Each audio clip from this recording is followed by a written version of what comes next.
Hello friends, जैसा कि आपका एग्ज़ाम 7 और 8 फरवरी को डिक्लेयर हो गया है। सारे बच्चे अपना एडमिट कार्ड और सेंटर तो देख ही चुके होंगे, एडमिट कार्ड भी निकलवा लिए होंगे।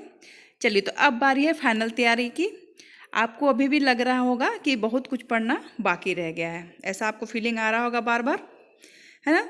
तो चलिए, टेंशन मत लीजिए, क्योंकि इस वीडियो में आपकी अंतिम तैयारी को स्ट्रेंथ मिलेगी। वीडियो को लास्ट तक देखिएगा, क्योंकि ये वीडियो आपको 150 में से 110 तो मार्क्स जरूर पक्के करेगी। ये समय अब हार्ड वर्क का नहीं है, स्मार्ट वर्क का है। तो चलिए, बिना देर किए हुए शुरू करते हैं आज का सेशन। मैं 10 सालों का वो क्वेश्चन लेकर आई हूँ जो बार बार रिपीट किए गए हैं, बार बार पूछे जा रहे हैं। और आज जो आपके एग्ज़ाम 7 और 8 को होने वाला है 2026 में, ये इसमें मोस्ट एक्सपेक्टेड है। ये ज़रूर से ज़रूर क्वेश्चन आएंगे। अगर आप ये क्वेश्चन देख लो एक बार, और एग्ज़ाम देने के बाद मेरे पे आके कमेंट जरूर करना कि मैम ये जो क्वेश्चन आपने बताए थे सेम टू सेम ये क्वेश्चन आया है। ठीक है, तो चलिए, क्योंकि आपके पास भी टाइम नहीं है, मैं भी थोड़ा बिजी हो गई थी, तो इसलिए चलिए कोई नहीं, जो भी टाइम है उसमें हम अपनी तैयारी को पक्की करते हैं। तो देखिए, पहला क्वेश्चन इस तरीके से पूछा जाता है। देखिए, कभी कभी जब आप क्वेश्चन में उलझेंगे ना, तो ऑप्शन को ध्यान में रखिए। कभी कभी क्वेश्चन घुमा देते हैं, ऑप्शन सब सेम होता है। ठीक है, और जैसे कोई क्वेश्चन अगर समझ में ना आए तो उसका इंग्लिश वर्जन जरूर पढ़ें, क्योंकि कभी हिंदी चीज़ें समझ में, वर्ड समझ में नहीं आता, लेकिन उसका इंग्लिश बहुत ईजी होता है। ठीक है, तो अभी तो मैं खास करके आपके लिए हिंदी पढ़ देती हूँ जल्दी जल्दी। देखिए, क्वेश्चन नंबर 1 क्या है? निम्नलिखित कथनों में से कौन सा बुद्धि के बारे में सही है? ठीक है, जल्दी से बताइए। इसका ऑप्शन होगा थर्ड। हमेशा याद रखिए सॉरी, बुद्धि जो होता है वो मल्टी डायमेंशनल होता है। जहाँ भी बहुआयामी दिखे उसको फट से आपको टिक आउट करना है। चलिए फटाफट चलते हैं क्वेश्चन नंबर 2 पे। रूही हमेशा समस्या को एकाधिक समाधानों के बारे में सोचती है। इनमें से काफ़ी समाधान मौलिक होते हैं। रूही किन गुणों को प्रदर्शन कर रही है? बताइए। इस सेकंड का ऑप्शन कौन सा होगा? सेकंड का हो जाएगा ऑप्शन 4। सेकंड का ऑप्शन 4।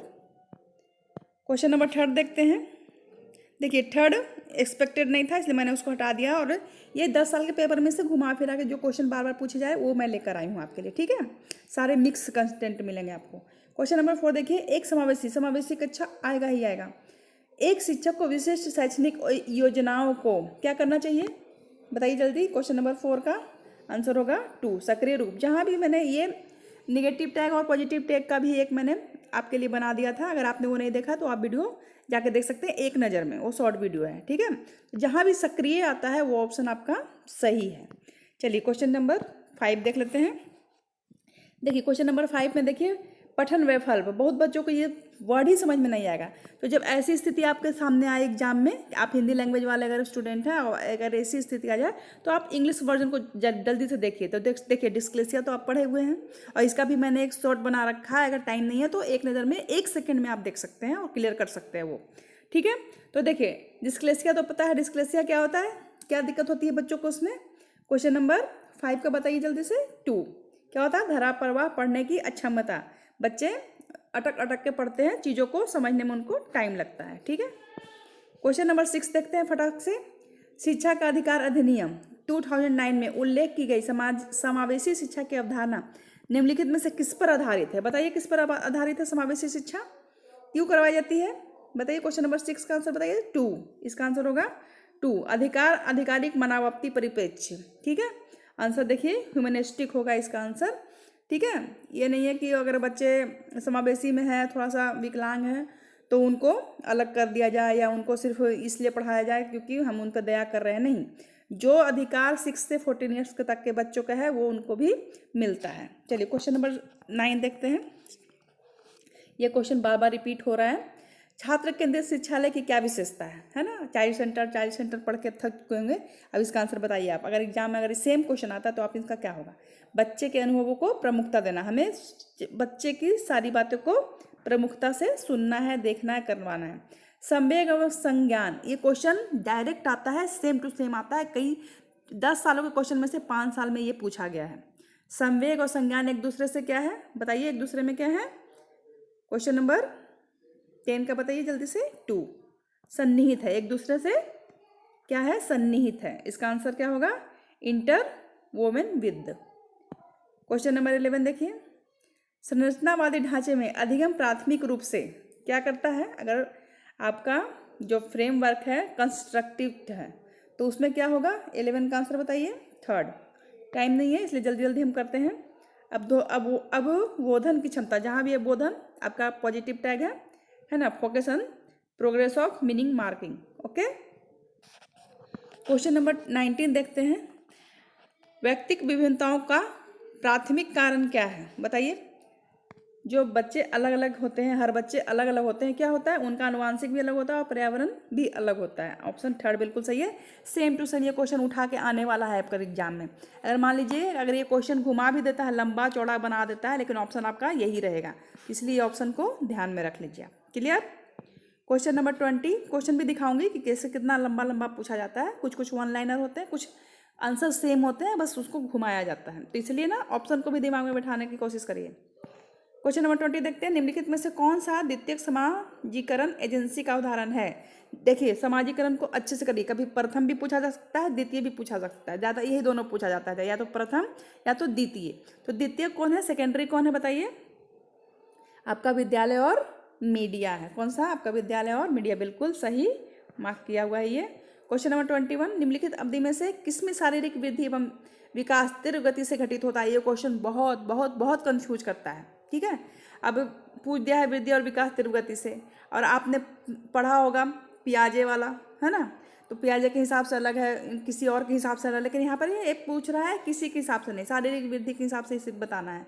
तो आप ये भूल जाइए, ऑप्शन पढ़िए और ऑप्शन में जो आपको सबसे अच्छा लगे उसको आप टिक करिए। तो ऑप्शन देखिए, शैशवावस्था और प्रारंभिक बाल्यावस्था। जब बच्चा छोटा रहता है तो जल्दी जल्दी ग्रो करता है ना। आप देखेंगे कि बेबी बॉर्न हुआ और 6 मंथ का जल्दी हो जाता है, वो ग्रो हो जाता है, काफ़ी चीज़ें बोलना, बा मा, उच्चारण करना भी शुरू कर देता है, अ म बा।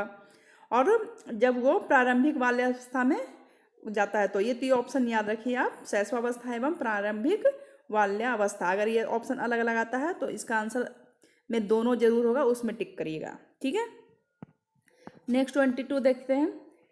निम्नलिखित में से कौन सी लॉरेंस कोलबर्ग के द्वारा प्रस्तावित नैतिक विकास की संज्ञा? जहाँ भी लॉरेंस कोलबर्ग होंगे वहाँ पर नैतिक विकास जरूर होगा। ये एक दूसरे से रिलेटेड है, ये क्वेश्चन को हमेशा ध्यान में रख लीजिए। और जहाँ भी लॉरेंस कोलबर्ग आएंगे, नैतिक विकास आएगा, वहाँ पर सामाजिक अनुबंध जरूर आएगा, समाज से होगा। देखिए, किसी में समाज ऑप्शन नहीं है, सिर्फ इसी में है, इसलिए ऑप्शन फर्स्ट बिल्कुल सही है। 23 ट्रिक भी समझते चलिए, जो मैं बताती हूँ कि अगर कोलबर्ग हैं तो नैतिक और सामाजिक ऑप्शन में रहना ही रहना है। क्वेश्चन नंबर 23 देखते हैं। कक्षा में परिचर्चा के दौरान एक शिक्षक प्राय लड़कियों की तुलना लड़कों पर अधिक ध्यान देते हैं। ये तो पता ही जेंडर बायस है ना। क्या है? जेंडर बायस, पक्षपात कर रहे हैं, क्योंकि हमारे क्लासरूम में सारे बच्चे इक्वल हैं, कोई भी कम और ज़्यादा नहीं होते हैं। जेंडर बायस से भी एक क्वेश्चन रहेगा, हो सकता है घुमा के पूछा जाए, लेकिन आप ऑप्शन से पकड़ लीजिए, जेंडर बायस से क्वेश्चन रहेगा ही रहेगा। कुछ समझ में नहीं आया तो जेंडर पक्षपात पर जरूर टिक लगाएं। क्वेश्चन नंबर 24 देखते हैं। बच्चों में जेंडर रूढ़िवादिता एवं, देखिए दो क्वेश्चन लगातार देख रहे हैं। जेंडर रूढ़िवादिता एवं जेंडर भूमिका अनुरूपता को कम करने के लिए निम्नलिखित में से कौन सी पद्धति प्रभावशाली है? तो ये है आपकी परिचर्चा। याद रखिए, क्या है ये? जेंडर पक्षपात के बारे में परिचर्चा। ठीक है, नेक्स्ट क्वेश्चन नंबर 24 देखते हैं। देखिए, जेंडर वाला क्वेश्चन देख रहे हैं लगातार, कितना है एक साथ देख रहे हैं कि नहीं देख रहे हैं? अगर आप जेंडर से क्वेश्चन करते हैं तो कितना क्वेश्चन, 3 क्वेश्चन लगातार है। बच्चों में जेंडर रूढ़िवादिता का जेंडर भूमिका, ये तो हो चुका हमारा क्वेश्चन। क्वेश्चन 25 देखते हैं। निम्नलिखित में से किस मनोवैज्ञानिक ने बच्चों को ज्ञान के सक्रिय जिज्ञासु के रूप में देखते हुए उनके चिंतन क्या दिख रहा है? सामाजिक और सांस्कृतिक। आंसर क्या होगा? लेवाय गोट्सकी। इसको तो हमें पढ़ना ही नहीं है क्वेश्चन, जहाँ भी सामाजिक और सांस्कृतिक दिखे आपको वहाँ पर वाइगोट्स्की जी ही आएंगे। ठीक है, और जहाँ पर भी आप भाषा वाला पेडागोगी करेंगे, इंग्लिश और हिंदी का पेडागोगी में आपको चोम्स्की जी ही दिखेंगे। ठीक है, ये चीज़ दिमाग में बैठा लीजिए। अगर कुछ ऑप्शन समझ में ना आए तो इसी पे टिक करिएगा। क्वेश्चन नंबर 26 देखिए। भाषा के अध्ययन और विकास के लिए सर्वाधिक संवेदनशील अवधि कौन सी होती है? बताइए। जब भाषा सीखना है तो सबसे संवेदनशील अवधि, सबसे संवेदनशील पूछा जा रहा है, तो 26 का आंसर हो जाएगा प्रारंभिक बाल्यावस्था। इस समय जो बच्चा सीख लेता है वो उसके लिए हमेशा उसी को वो लैंग्वेज समझने लगता है। देखिए, क्वेश्चन मैं इंग्लिश हिंदी दोनों में दिखा रही हूँ। अगर किसी बच्चे को इंग्लिश लैंग्वेज हो तो इंग्लिश में समझ लीजिए, हिंदी है तो हिंदी में समझिए, अपने हिसाब से आप देख लेंगे। देखिए, क्वेश्चन नंबर 20 से बच्चों को संकेत देना अथवा आवश्यकता पड़ने पर सहयोग देना, ये रट लीजिए, ये क्वेश्चन आएगा ही आएगा। अगर हिंदी में देखिए, अगर हिंदी में पाड़ा समझ में नहीं आ रहा तो इंग्लिश में इसको स्कार्फ फोल्डिंग याद रखिए। जब भी हम बच्चों को कुछ हेल्प देते हैं, जैसे बच्चे करने जा रहे हैं लेकिन वो कर नहीं पा रहे हैं, लेकिन हम थोड़ा सा उनको पुश कर देते हैं तो वो काम कर लेते हैं, तो उसको हम स्कार्फ फोल्डिंग बोलते हैं। हिंदी में पाड़ा, ढांचा, बहुत सारे वर्ड हैं, ठीक है। नेक्स्ट 28 देखिए, जीन पियाजे जी आ चुके हैं। निम्नलिखित व्यवहार में कौन सा जीन पियाजे द्वारा प्रस्तावित मूर्त संक्रियात्मक अवस्था, ठीक है, को विशेषित करता है। आपने मूर्त अवस्थाएं तो सारे पढ़ लिए, उस पर एग्जाम्पल पढ़े हैं, सारे नहीं पढ़े होंगे ना। आप बताइए, इसमें पूछ रहा है मूर्त संक्रामक अवस्था को कौन सा विशेषता है उसका, तो क्या है क्वेश्चन नंबर 28 का फर्स्ट, संरक्षण और कक्षा समावेशन। आप इसको जैसे समझना है, जैसे दिमाग में बिठाना है उसको बिठाइए, क्योंकि मेरे पास अभी इतना टाइम नहीं है कि मैं हर चीज़ को एक्सप्लेन करूँ। मैं बस आपको ट्रिक बता सकती हूँ और सेम टू सेम आपको क्वेश्चन देखने को मिलेगा पेपर में, बस ये गारंटी है। बच्चों के संज्ञानात्मक विकास, ठीक है, के संदर्भ में निम्न कौन सी जीन पियाजे, जहाँ भी संज्ञानात्मक है पियाजे जी आएंगे ही आएंगे, वर्ड से पकड़िए, संज्ञानात्मक तो पियाजे की संरचना है, बताइए कौन सा है। तो आपने पढ़ा होगा पियाजे वाले में क्या आता है, एक 29 का स्कीमा, ठीक है, जहाँ भी संज्ञानात्मक विकास हो, जीन पियाजे जी हो, वहाँ पर स्कीमा आना ही आना है। क्वेश्चन नंबर देखते हैं 30 में क्या है, जिक्सा पहेली करते समय 5 वर्ष की नजमा स्वयं कहती है नीला टुकड़ा कहाँ है। कोई बच्चा एक पहेली, मान लो नजमा है, वो एक पहेली सॉल्व कर रही है, नहीं यह वाला नहीं, गाढ़े रंग वाला, वो खुद ही ढूंढ रही है, खुद ही फिक्स कर रही है और अपने आप में बोले जा रही है, ठीक है। तो इस प्रकार के वाइगोट्स की, देखिए क्वेश्चन यहाँ पे अलग हो सकता है। यहाँ पे पूछ रहा है क्वेश्चन कि वाइगोट्स की के हिसाब से इसको क्या कहा जाएगा, और यहाँ पर जीन पियाजे के हिसाब से क्या कहा जाएगा। इस पे मैंने एक खास वीडियो बनाई है, लेकिन पता नहीं अब आपको पास टाइम है देखने का कि नहीं है, फिर भी मैं यहाँ पर बता देती हूँ। अगर वाइगोट्स की जी यहाँ पर हैं तो ऑप्शन हो जाएगा 4, क्या होगा, व्यक्तिगत चर्चा, क्या होगा, व्यक्तिगत चर्चा। लेकिन अगर यहीं पे अगर जीन पियाजे जी हो जाते हैं, क्या हो जाते हैं, जीन पियाजे, तो हो जाता आत्मकेंद्रिता, ठीक है, ईगोसेंट्रिक स्पीच हो जाता वो। तो चीज़ों को ध्यान रखिए, वाइगोट्स की जी हैं तो ये होगा, लेकिन जीन पियाजे आते तो ऑप्शन 3 हो जाता। तो ये गलती एग्जाम में बिल्कुल नहीं करना है आपको, वर्ड को पकड़िए। क्वेश्चन नंबर देखते हैं 46, ठीक है, निम्नलिखित शाब्दिक समस्या के प्रकार को पहचानिए। देखिए मैथ का पैरागोगी से क्वेश्चन है, मेरे पास 6 पेंसिल है, मनीष के पास मेरे से 2 अधिक है, तो मनीष के पास कितनी पेंसिल, ये सॉल्व नहीं करना है आपको, अब ये बताना है कि ये किस टाइप का क्वेश्चन है ना। तुलनात्मक घटाव है, वैकलित जमा है, वैकलित घटा है, तुलनात्मक जमा है।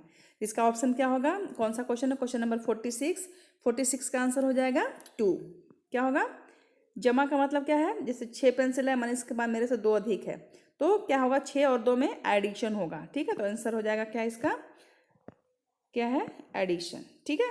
एडिशन कैसा है, टेकअवे या कंपेरिजन, कंपेरिजन तो नहीं पूछ रहा है कि मेरे से मनीष के पास कितना ज़्यादा है, अगर दोनों में कंपेरिजन पूछा जाता तो तुलनात्मक जमा होता। चीज़ों को ध्यान से समझिएगा, जल्दीबाजी में आंसर गलत मत करिएगा। यहाँ पर सिर्फ पूछ रहा है कि मनीष के पास, अगर पूछता कि मेरे से मनीष के पास कितना ज़्यादा है या मनीष से मेरे को कितना ज़्यादा है या कम है, तो तुलनात्मक जमा आंसर इसका होता।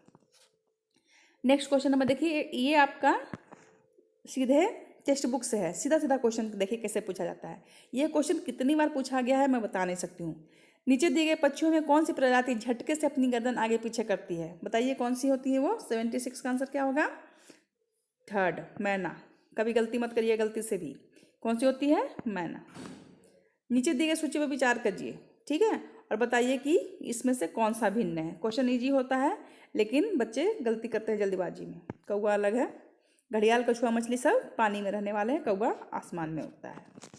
चलिए क्वेश्चन नंबर देखते हैं। देखिए ये आपके टेक्स्ट बुक से क्वेश्चन है, हाथी वाला है ना, हाथी के बारे में आपने पूरा पढ़ा होगा।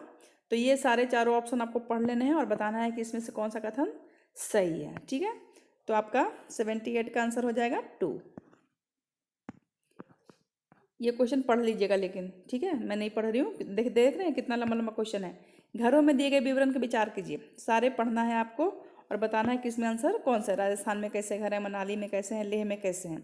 जो ऑप्शन सही है आप उसके हिसाब से ऑप्शन को चूज कर लीजिएगा। मैं यहाँ पर आपको ऑप्शन बता दे रही हूँ। क्वेश्चन नंबर है आपका 79 का आंसर है आपका 2, बिल्कुल सही लगा हुआ है मार्क।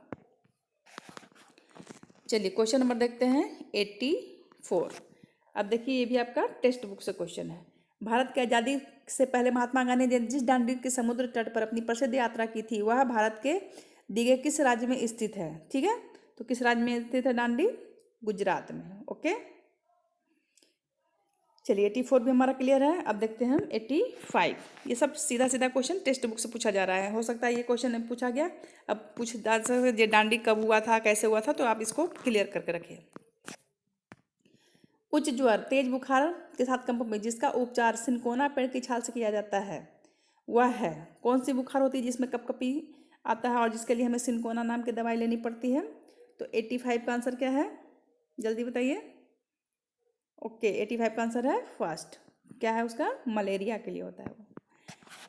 86 देखिए, ये निपेथिन्स वो पौधा होता है जो देखा होगा ना आपने, जो जीवों को पकड़ लेता है, उनके पास जाइएगा तो उनका साइज कैसा होता है, कहाँ पाया जाता है। तो इसका आंसर देखिए, इसका आंसर कौन सा होगा, क्वेश्चन नंबर है आपका 86। 86 का आंसर है 4, ठीक है, इसका आंसर 4 है।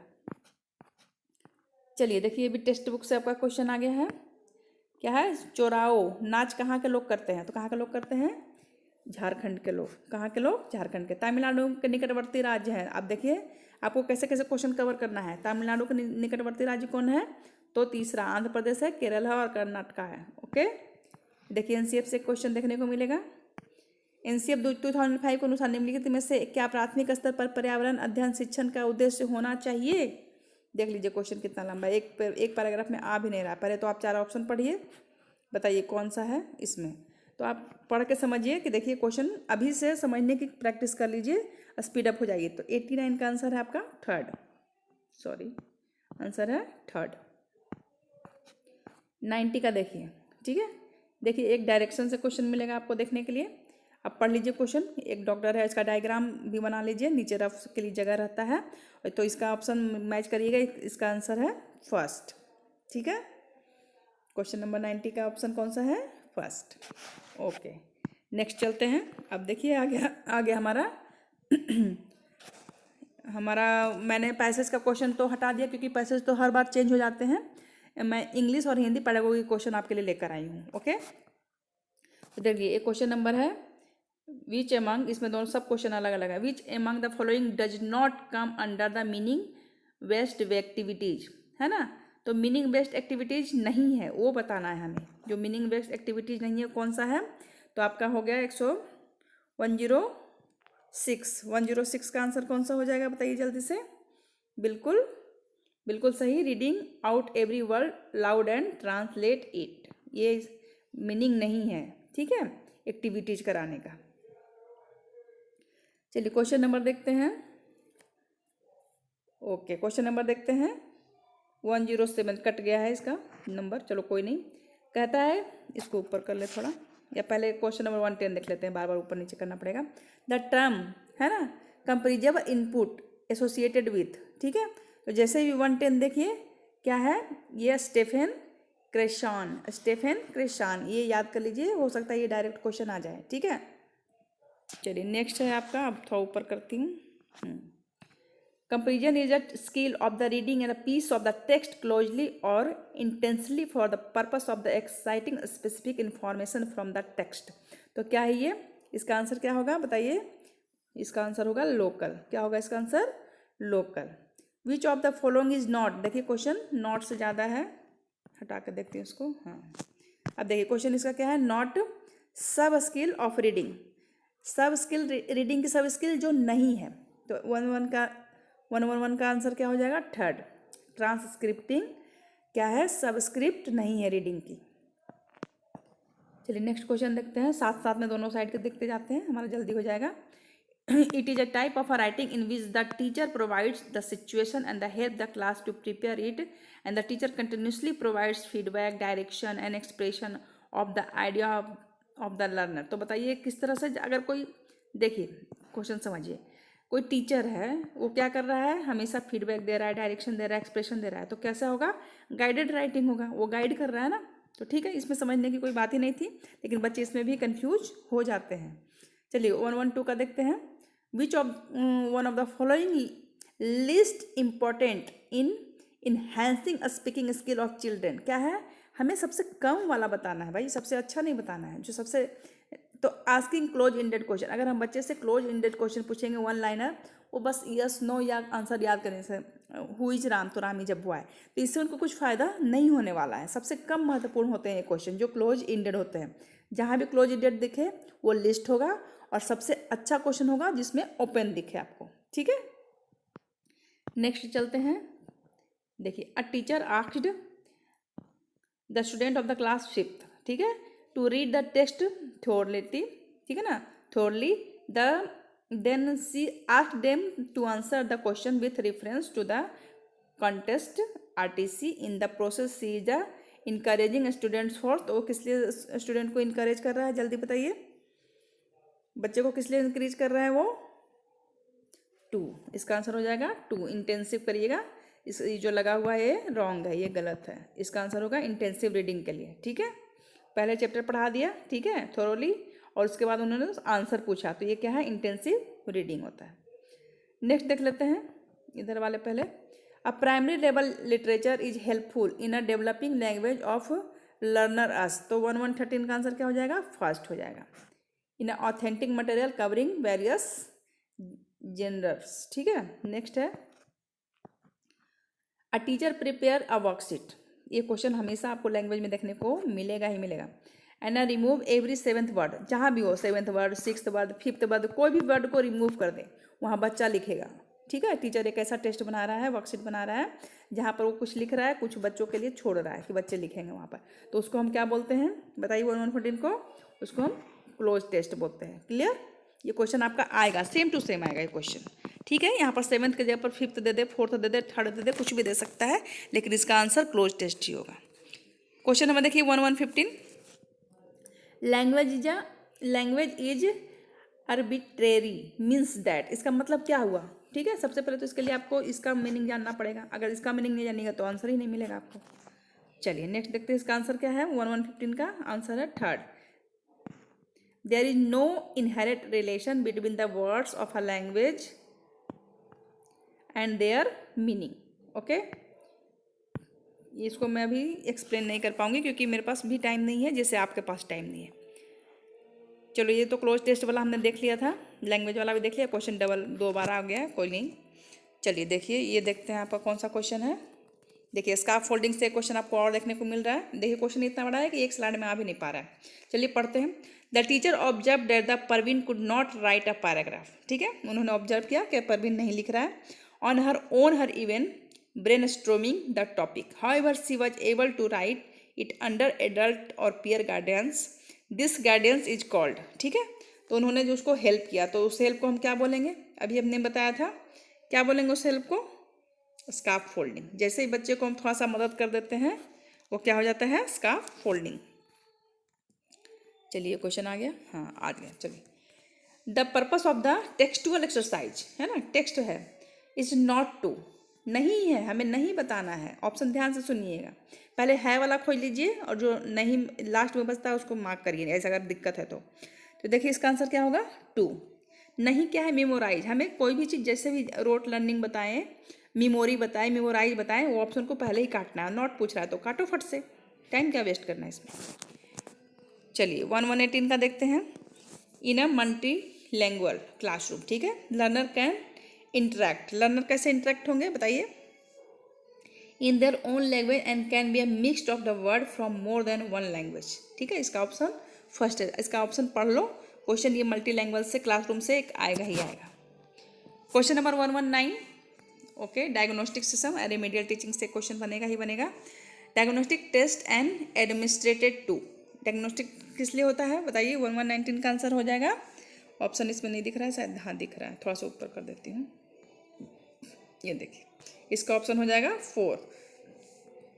Find out the deficiency of the student with the view of the planning remedy. Diagnosis का मतलब होता है उसको पहचानना जो कमी है, और रेमेडियल मतलब उसको सॉल्व करना। ठीक है, ये दोनों चीज़ को दिमाग में बैठाइए, जहाँ भी डायग्नोस्टिक आएगा वहाँ पर हमें सिर्फ पहचानना है चीज़ों को। 120 देखिए, structural approach give more important to, structural approach किसके लिए इंपॉर्टेंट होता है, तो 120 का आंसर हो जाएगा रीडिंग एंड राइटिंग के लिए। ठीक है, स्ट्रक्चरल अप्रोच याद रखिए, एग्जाम में सीधा देखने को मिलेगा, structural approach reading and writing. Okay, चलिए अब हिंदी वाले कुछ पैडागोजी देख लेते हैं। चलिए हिंदी का देखते हैं। देखिए, रीमा है तीसरी, चारों ऑप्शन दिख रहा है? चल नहीं दिख पा रहा है, चलिए कोई नहीं।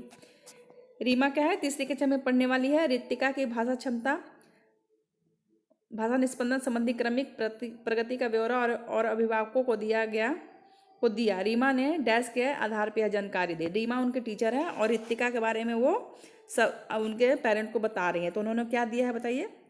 ये तो बहुत अच्छी है, ये तो सबको पता होगा। पोर्टफोलियो, पूरे हम पेरेंट को जब भी बताते हैं तो क्या बताते हैं? पूरी रिपोर्ट देते हैं, ऑल ओवर बच्चा कैसा है, क्या कर रहा है। चलिए, पहली कक्षा में लिखना, ये तो बहुत इंपॉर्टेंट है और बहुत बार आया हुआ। पहली कक्षा में लिखना किसके अंतर्गत आता है? चित्र बनाने के अंतर्गत आता है। क्लियर? चलिए नेक्स्ट क्वेश्चन देखते हैं। प्राथमिक स्तर पर पढ़ना सीखने में सबसे कम महत्वपूर्ण है। सबसे कम महत्वपूर्ण है। तो बताइए सबसे कम महत्वपूर्ण क्या है?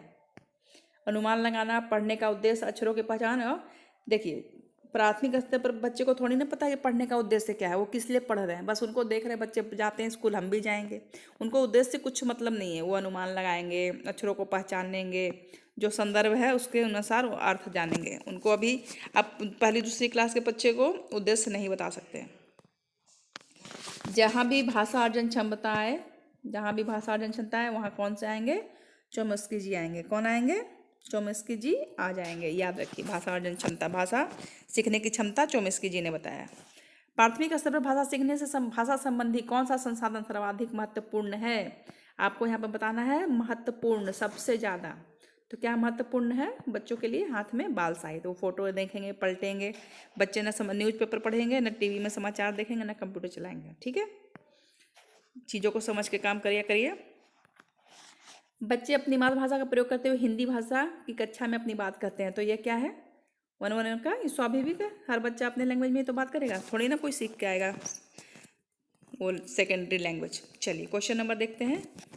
ये देखिए, ये क्वेश्चन ज़्यादा कंफ्यूज करता है, जिसमें 2 है बच्चे जिसमें ज़्यादा कंफ्यूज होते हैं। तो देख लीजिए, बहुभाषिकता है ना, मल्टी लैंग्वेज, हमारी पहचान भी और हमारी क्या है? ये क्वेश्चन एकदम अच्छे से देख लीजिए। ये क्वेश्चन आपको कंफ्यूज करने वाला है एग्जाम में। ठीक है, इसका आंसर होगा कौन सा? याद रखिए, जब बहुभाषिकता जहाँ पर आए तो वहाँ पर क्या, वाइगोत्स्की जी को याद कर लीजिएगा। सभ्यता संस्कृति, ठीक है ना, संस्कृति तो याद ही रहेगा, सभ्यता को याद कर लीजिए। ठीक है, क्वेश्चन नंबर 113 देखते हैं। प्राथमिक स्तर पर पाठ्य पुस्तक में कार्टून, भाषण, विज्ञापन आदि बच्चों को भाषा क्षमता के विकास में सहायक होते हैं। ठीक है, अगर वो फोटो वोटो नहीं रहेगा तो बच्चे बुक खोलना ही नहीं चाहेंगे। ओके, ये क्वेश्चन देखिए। 5वीं कक्षा की सुहानी पांचों, किन्हें, आंखें, दोनों आदि इस तरीके से लिखती है ना। क्या है वो? चंद्र बिंदु लगा रही है सब पे। तो सुहानी के लेखन क्षमता के बारे में आप क्या कहेंगे? तो 4 ऑप्शन को आराम से पढ़िए और बताइए आप क्या कहेंगे। क्वेश्चन नंबर 1114 का आंसर क्या होगा? 3rd होगा। वह अनुनासिक चिन्ह का नियम अति सामान्यकरण से करती है, सब में लगा दे रही है। ठीक है, क्वेश्चन नंबर 1115 का देखिए। विद्यालय में भाषा शिक्षण के लिए कोई कार्यक्रम शुरू करते समय सबसे महत्वपूर्ण पहलू है। अगर आप कोई शिक्षण करा रहे हैं तो सबसे क्या होना चाहिए बताइए? 1115 का आंसर कौन सा होगा? 1 होगा। बच्चे की सहज भाषाई क्षमता को पहचानिए। ठीक है, अगर आप शुरू करेंगे बच्चे उसको समझ ही नहीं पाएंगे तो आपका सारा प्लान बेकार हो जाएगा। कई बार बच्चे जब स्कूल आते हैं तो 2 या 3 भाषाओं को डैश में बोलने की क्षमता से लैस होते हैं। ठीक है, समझने से। ठीक है, वो समझ जाते हैं। ये क्वेश्चन कट गया तो फिर भी मैं बता देती हूँ आपको, कोई दिक्कत नहीं है। किसी भी विषय को सीखने का मतलब उसके डैश को सीखना और उसकी डैश को सीखना है। ठीक है, ये क्वेश्चन 2 वाले जो आते हैं ना बहुत कंफ्यूज करते हैं, इसको अच्छे से कर लीजिए। इसका ऑप्शन है 2, अवधारणाओं को सीखना और उसकी शब्दावली को सीखना है। ठीक है, क्वेश्चन नंबर 180 देखते हैं। प्राथमिक स्तर पर बच्चों की भाषा का आकलन करने का उद्देश्य है। जब प्राथमिक स्तर पर हम उनका मूल्यांकन करते हैं उससे क्या फ़ायदा होगा बताइए? क्वेश्चन ऑप्शन पढ़िए 1118 का। तो इसका होगा उसके भाषा प्रयोग की क्षमता का आकलन करते हैं कि बच्चा कितना सीख रहा है, बच्चा सीख रहा है छक्की नहीं सीख रहा है।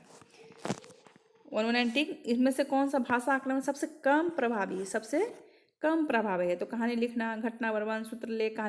कहानी लिखेगा तो भी कई चीज़ों को जोड़ेगा, सोचेगा, घटना का वर्णन करेगा, कहानी कहेगा।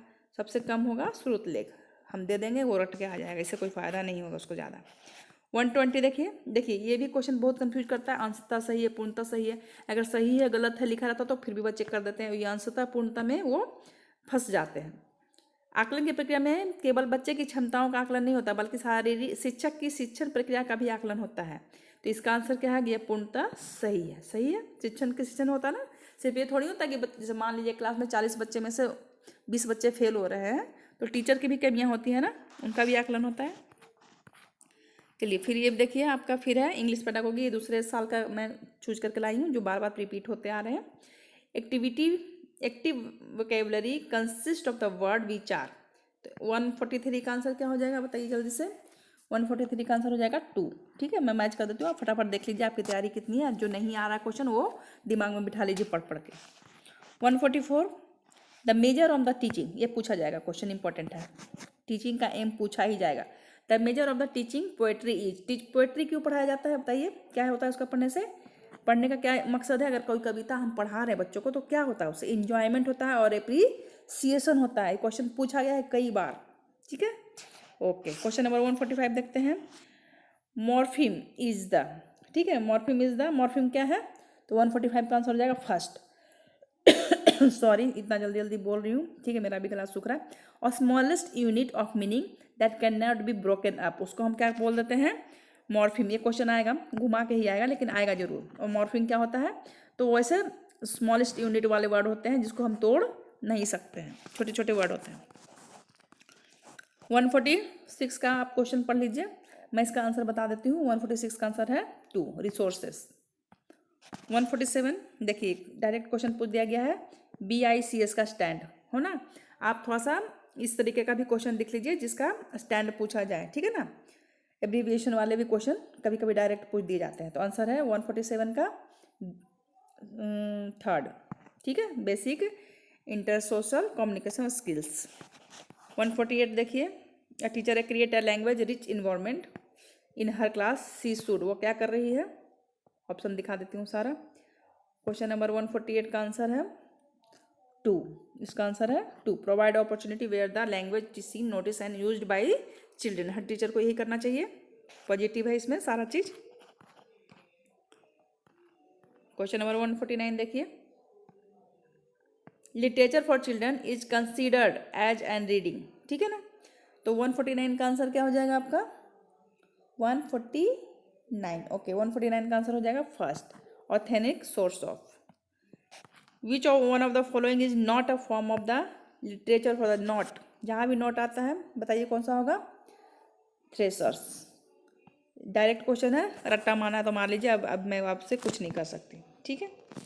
चलिए ये दो दो ऑप्शन वाले कंफ्यूज करते हैं बच्चे को, मेरे भी गलत होते थे, आप भी अच्छे से कर लीजिए। बच्चों में डैश और डैश के माध्यम से लेखन कौशल, किसके बारे में? लेखन कौशल का विकास किया जा सकता है। तो देखिए बच्चों में लिखने के लिए कैसे कैसे विकास किया जा सकता है। 136 का आंसर हो जाएगा 4, रेखांकन और चित्रांकन। सबसे पहले जब आप जाते हैं तो आपको क्या सिखाया जाता है? ऐसे स्लैंटिंग लाइन है ना, स्टैंडिंग लाइन है ना, स्टैंडिंग लाइन, स्लीपिंग लाइन।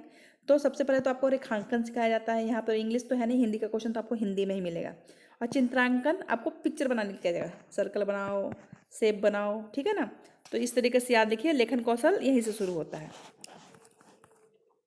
ये देखिए 137 का आंसर है, कोई बच्चा जो मुदिता है जो श को श बोलती है, तो भाषा शिक्षिका के रूप में आप इस स्थिति के बारे में क्या कहेंगे?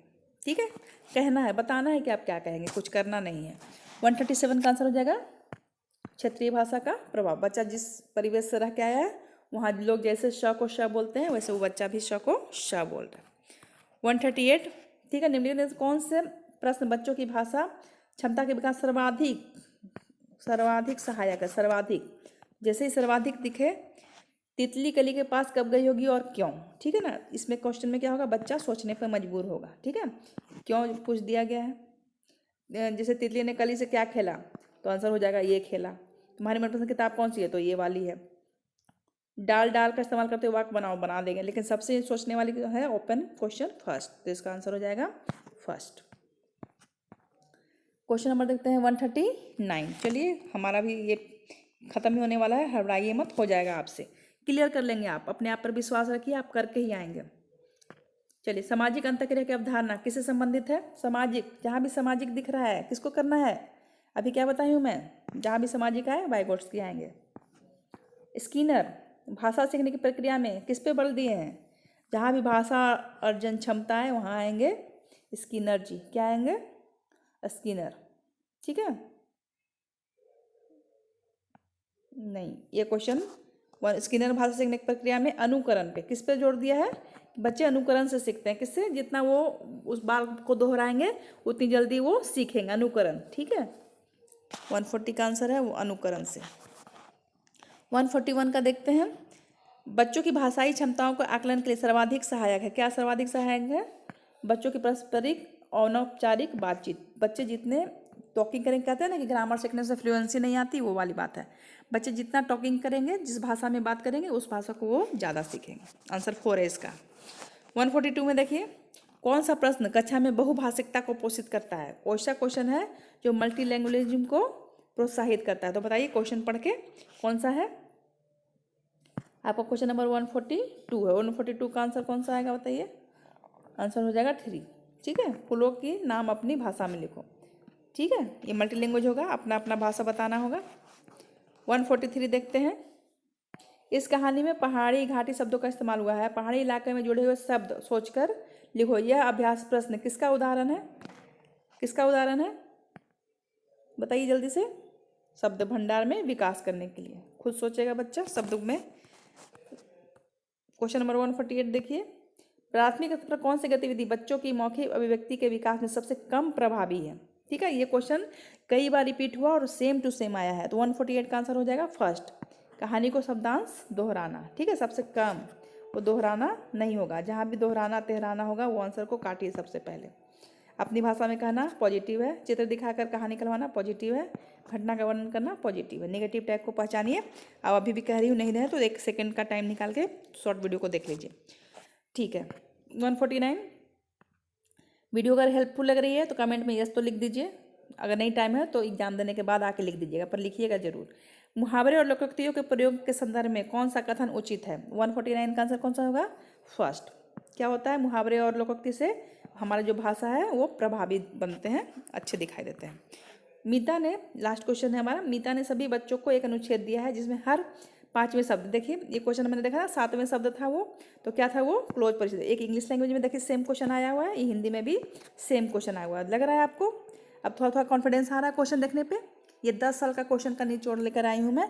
अब थोड़ा सा आपके अपने ऊपर कॉन्फिडेंस ले आइए, क्योंकि आप एग्जाम में जाकर बैठने वाले हैं। ठीक है, अगर आज का सेशन आपको अच्छा लग रहा है, पसंद आ रहा है, तो एक लाइक जरूर करके जाइएगा। और आने के बाद मेरे को थैंक यू जरूर बोलिएगा कि मैम आपने जितने क्वेश्चन बताए थे उसमें से कितने क्वेश्चन मैच किए हैं। ठीक है, अपने दोस्तों के साथ भी शेयर करिए, क्योंकि जो हाल आपका है वो हाल उनका भी हो रहा होगा, है कि नहीं। और चैनल पे अगर पहली बार आए हैं तो सब्सक्राइब कर लें, क्योंकि इस वीडियो के बाद हम सीटेट के एग्ज़ाम के आंसर की को भी हम डिस्कस करने वाले हैं। ठीक है, आपके एग्ज़ाम के लिए ऑल द बेस्ट। पढ़ते रहिए, अपनी तैयारी करते रहिए। Okay, bye bye.